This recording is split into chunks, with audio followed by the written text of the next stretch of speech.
The rumor early on was that Vermeer Motorsports was going to be part of the World of Outlaws roster in 2026. On Friday, the team announced that they're going high limit racing. We discussed the move on today's edition of the Sprint Car Unlimited 9 Day at 9. First, a couple of updates. We're moving the SprintCarUnlimited.com live show to tonight at 7:30 p.m. due to travel plans for PRI.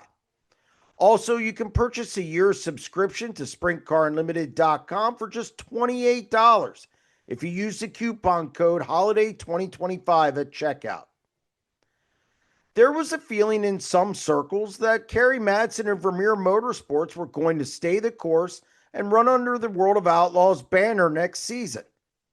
Hunter Schoenberg was a rookie with the Outlaws last season, but he was let go when Madsen came back into the fold and Vermeer decided to cut back to one team.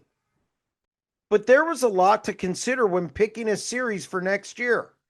Car owner Tony Vermeer, Madsen, and crew chief Ty Wolfgang went with high limit for three main reasons: proximity with the schedule, franchise system, and the number of higher paying shows on the high limit slate. Remember, this team is now based near Port Royal with another shop in the Midwest. That's huge when it comes to travel in relationship to the schedule. And there's just more freedom to run outside the high limit series. Say maybe a couple extra trips to Port Royal and Knoxville to prepare for bigger events. Six-figure paydays were also a strong consideration.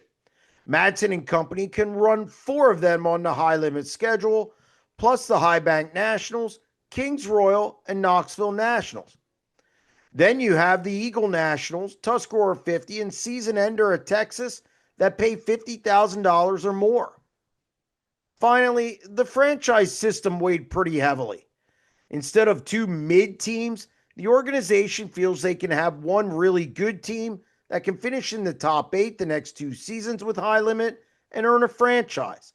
If they pull it off, that's a minimum of $240,000 in 2028. Guaranteed. It only makes sense to take a crack at it. You can hear more from Ty Wolfgang on this move on our podcast this week. Moving on, Logan Fenton Racing and Skylar G announced that they're parting ways. I talked to Fenton this weekend, and he said that there are some things in the works and a new driver will be named soon. He also stated that they will be back on a national series. He was just uncertain if it will be next season. That's going to wrap up this edition of the Sprint Car Unlimited 90 at 9, and we'll be back tomorrow. Stay tuned.